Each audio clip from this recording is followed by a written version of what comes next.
The crystal ballroom of the Metropolitan Tower gleamed with golden light from its signature Art Deco chandeliers, each fixture worth more than most people's cars and casting intricate shadows across the polished marble floors.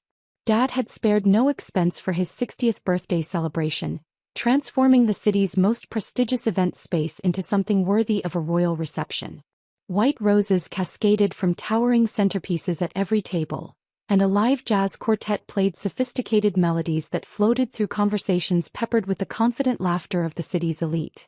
I stood quietly near the massive windows that offered a breathtaking view of the city skyline 30 floors below, watching the celebration unfold around me like a scene from a movie I wasn't really part of.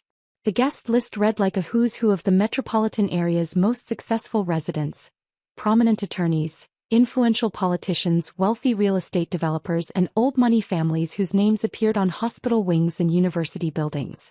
Dad commanded the center of attention in his custom-tailored midnight blue tuxedo, his silver hair perfectly styled and his confident smile reflecting the satisfaction of a man who had built an empire from nothing. At 60, Vincent Castellano still possessed the kind of magnetic presence that made other powerful men seek his counsel, and tonight, surrounded by congratulations and admiration from 200 of his closest associates, he was absolutely in his element. 40 years in commercial real estate, he was saying to a circle of admirers, his voice carrying the authority that comes from closing billion-dollar deals. And I can tell you that success isn't about luck or timing. It's about vision, execution, and surrounding yourself with people who understand what it takes to build something lasting. My stepmother Patricia stood beside him like a perfectly polished accessory, radiant in her champagne silk gown that probably cost more than most people's monthly mortgage payments. At 45, she had the kind of beauty that required significant investment to maintain, and every detail of her appearance, from her diamond necklace to her professionally styled hair, announced her status as the wife of one of the city's most successful men.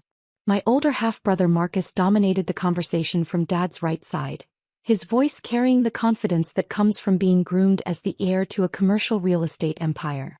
At 28, he had already closed several major deals independently, and his success was evident in everything from his platinum cufflinks to the way other young professionals sought his attention. The Morrison Tower project brought in $12 million in commissions this quarter, Marcus announced, adjusting his Patek Philippe watch with practiced casualness. Sometimes I look at what we've accomplished and realize that most people simply don't have the intelligence or drive to operate at this level. His wife Sophia nodded enthusiastically, her designer dress and flawless makeup serving as testament to the lifestyle that Marcus's success provided. Exactly. It takes a special kind of vision to see opportunities that others miss. Not everyone can think on that scale. I continued sipping my champagne, Dom Perignon naturally because Dad never settled for anything less than the finest, and let their familiar boasts wash over me like expensive background music. They had no idea that the simple black cocktail dress I was wearing had been custom designed by the same fashion house that dressed tech moguls and hedge fund managers, or that the understated pearl earrings I wore were worth more than Marcus's monthly salary. Speaking of vision and long-term thinking, Dad's voice grew louder as he addressed the broader gathering. I want to take a moment to talk about legacy and what it means to build something meaningful that can be passed down through generations.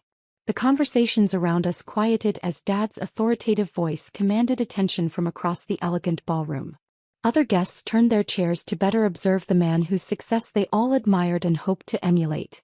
When I started Castellano Properties 40 years ago, Dad continued, his tone taking on the practiced cadence of someone accustomed to addressing shareholders and industry conferences, I made a commitment not just to building wealth, but to creating a dynasty that would endure for generations. I wanted to establish something that my children could be proud of, something they could build upon. Patricia beamed at him with practiced adoration, her smile perfectly calculated to convey both love and pride without appearing too eager for the spotlight. Looking at Marcus, Dad went on, his pride evident in every word, I see that vision fulfilled. He's not just following in my footsteps, he's expanding our reach, innovating our approach, and preparing to take Castellano Properties to even greater heights. Marcus straightened in his custom-tailored suit, clearly basking in the public acknowledgement of his achievements. Sophia squeezed his hand, her expression radiating the satisfaction that comes from being married to the family's golden child. Then Dad's gaze found me across the crowded ballroom, and I felt the familiar weight of his disappointment settling over the celebration like an expensive but suffocating blanket. "And then there's Natalie," he said, his tone shifting subtly but unmistakably, the warmth draining from his voice like wine from a broken glass. "My biological daughter, who at 26 continues to disappoint me with her lack of direction and her complete inability to understand what it means to be a Castellano." The words cut through the elegant atmosphere like a knife through silk, sharp and impossible to ignore. I could feel 200 pairs of eyes turning toward me, some sympathetic, others curious, a few probably grateful that their own family disappointments weren't being aired quite so publicly at such a prestigious event. "Natalie refuses to join the family business," Dad continued, his voice carrying across the ballroom with the authority that made him one of the city's most respected businessmen. "She lives in some tiny apartment downtown, drives a car that's older than some of our junior employees, and works on what she calls investment projects that no one in this room would consider serious business ventures." I could hear the soft murmur of conversations starting around the room as guests processed this unexpected turn in what was supposed to be a celebration. Patricia's expression remained perfectly composed, but I caught the flash of satisfaction in her eyes. She had always enjoyed these moments when Dad's disappointment in me became public knowledge. "I've offered her every opportunity," Dad pressed on, apparently committed to making his disappointment a centerpiece of the evening's entertainment. "Entry-level positions at the company, introductions to serious professionals, even funding for legitimate business ventures. But she insists on pursuing these fantasy projects that will never amount to anything meaningful." Marcus nodded approvingly, clearly enjoying his role as the successful son in contrast to my apparent failures. "The real estate industry requires vision, capital, and professional connections," he added, his voice loud enough for several nearby tables to hear. "It's not something you can just dabble in as a hobby." I set down my champagne flute and walked calmly toward the family's table, my heels clicking softly against the marble floor. The conversations around us grew quieter as people sensed that something significant was about to happen. "Dad," I said quietly, my voice carrying clearly in the sudden hush, "I think there might be some misunderstanding about my work." He turned toward me with the kind of expression that successful men reserve for interruptions they consider unwelcome. "Natalie, please don't embarrass yourself further by trying to defend whatever it is you think you've accomplished. This is my birthday celebration, and I won't have it disrupted by your delusions of success." "I'm not here to disrupt anything," I replied calmly. "I just thought you might be interested to know that your daughter has been somewhat more successful than you realize." Dad's laugh was sharp and dismissive, the sound carrying across the ballroom like broken crystal. "Success? Natalie, you live in a studio apartment and drive a Honda that should have been scrapped years ago. That's not success, that's barely survival." The circle of guests around us had grown larger, drawn by the increasingly public nature of our family drama. I could see several prominent businesspeople in the crowd, including some whose names I recognized from the Forbes list of the city's most successful entrepreneurs. "Actually," I said, reaching into my purse and pulling out my phone, "I think there might be some confusion about my living situation and business ventures." Dad's expression shifted from annoyance to something approaching anger. "Natalie, I am not going to stand here at my own birthday party and listen to more of your fantasies about being a successful businesswoman. You're embarrassing yourself and this entire family." That's when he made the decision that would change everything. "Security," Dad called out, his voice booming across the elegant ballroom and drawing the attention of every guest in the room. "Security, remove my daughter from this event. She's disrupting the celebration and I want her escorted from the building immediately." The room fell completely silent except for the soft jazz music that continued playing, apparently unaware that the evening had taken such a dramatic turn. 200 of the city's most influential people watched as a uniformed security guard approached our table, his expression professional but clearly uncomfortable with the family drama he was being asked to manage. The security guard, a tall, well-dressed man who looked like he'd been working high-end events for years, walked directly toward me, his steps measured and polite. But as he got closer, his expression changed from professional courtesy to something approaching confusion. "Excuse me, ma'am," he said, stopping just short of our table and speaking in a voice that carried clearly across the silent ballroom. "Are you Ms. Natalie Castellano?" "I am," I replied calmly. The security guard's entire demeanor shifted, his professional composure giving way to something that looked almost like deference. "Ma'am, I'm very sorry for the confusion, but you're the building owner. You're listed as the primary contact for all security matters in the Metropolitan Tower." The silence that followed was so complete that I could hear the distant hum of the building's climate control system, the soft whisper of expensive fabric as people shifted in their seats, the barely audible sound of champagne bubbles rising in crystal glasses. Dad's face went from confident to confused to something approaching horror in the span of about 3 seconds. "What did you just say?"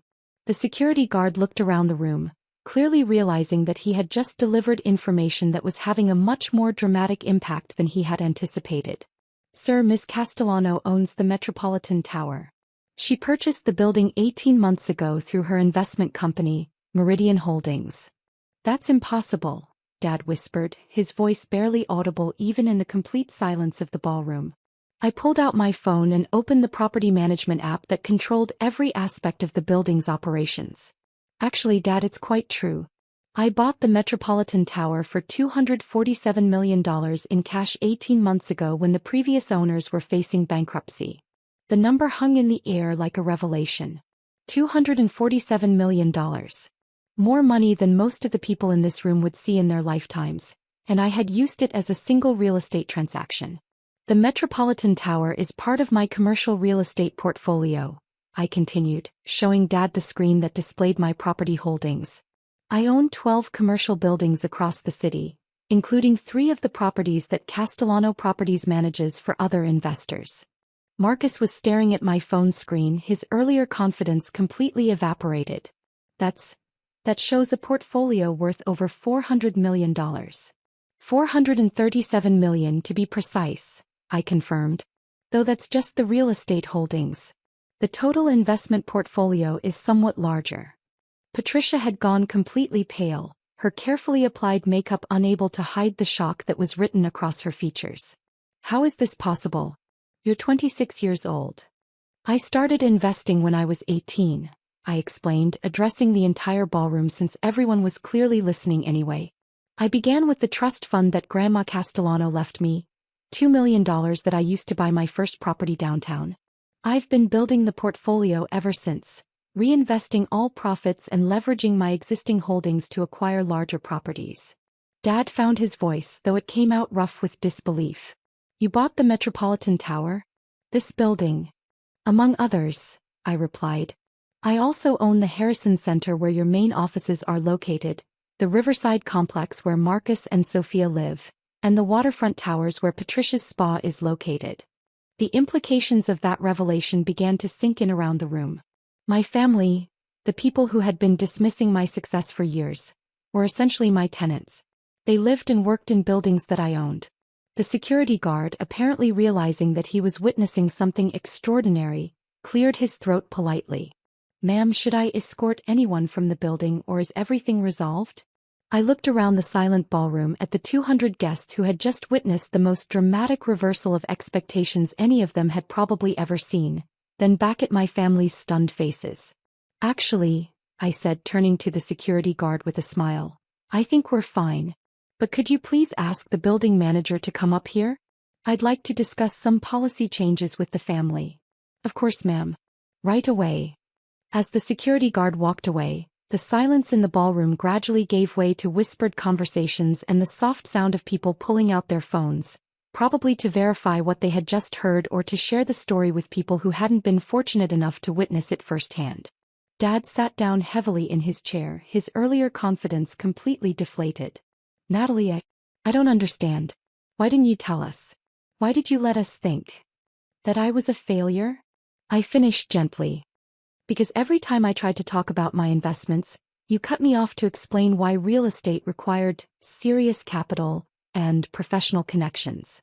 When I mentioned buying my first property, you told me I was wasting my inheritance. When I talked about expanding my portfolio, you said I was in over my head." I pulled out another document from my purse, the building management report that showed the monthly revenue from all my properties. After a while, I decided to let my results speak for themselves. The building manager, a distinguished woman in her 50s, approached our table with the kind of deference that successful property owners always received. Miss Castellano, you wanted to see me? Yes, Sandra. I wanted to introduce you to my family. They're tenants in several of our buildings, and I think it's important that they understand our building policies and rental agreements. Sandra smiled professionally. Of course. Is there anything specific you'd like me to review with them? Just the standard lease terms and our policy on events like this. Also, please make sure they have my direct contact information in case they need anything. As Sandra began explaining the building's policies to my visibly stunned family, I noticed that conversations throughout the ballroom had resumed, but with a decidedly different energy. People were approaching our table, introducing themselves and asking about investment opportunities. Mrs. Wellington from the City Planning Commission extended her hand with obvious respect. Ms. Castellano, I had no idea you were the investor behind the downtown revitalization projects. Your work has transformed entire neighborhoods. Dr. Morrison from the Medical Center Board was right behind her. The medical plaza you developed has been absolutely transformational for our practice. We'd love to discuss expanding our lease. But the conversation that mattered most came when Dad pulled me aside as the evening was winding down. Natalie, he said quietly, his voice carrying none of the authority that had dominated the earlier part of the evening, I owe you an apology. More than an apology. I've been completely wrong about what you've accomplished. I know, I replied, giving him a hug that was long overdue. But maybe now we can start over. As equals. Equals. Dad looked around the elegant ballroom, my ballroom in the building that I owned. Sweetheart, I think you might be a little ahead of your old man at this point. Marcus joined us, his earlier arrogance replaced by something that looked like genuine respect. Natalie, I have to ask, would you consider letting me work with you? Because what you've built is exactly what I've been trying to learn how to do. Of course, I said, pulling out my business card. But you should know that my junior analysts start at entry-level positions, regardless of their last name.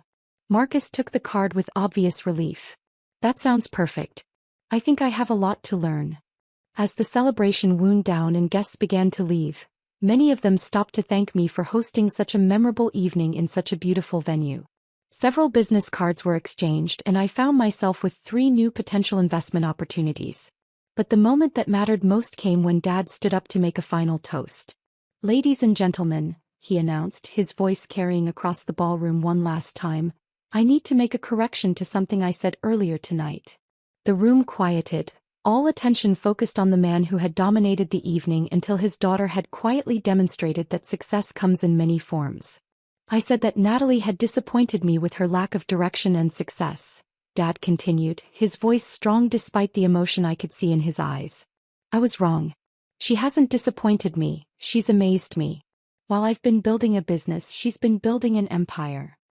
He raised his glass toward me, his expression carrying both pride and a humility I'd never seen from him before. To Natalie Castellano, property mogul, and the daughter who taught her father that sometimes the student becomes the teacher. The applause that followed was genuine and enthusiastic, and as I stood to acknowledge it, I realized that sometimes the best revenge isn't proving people wrong about your potential.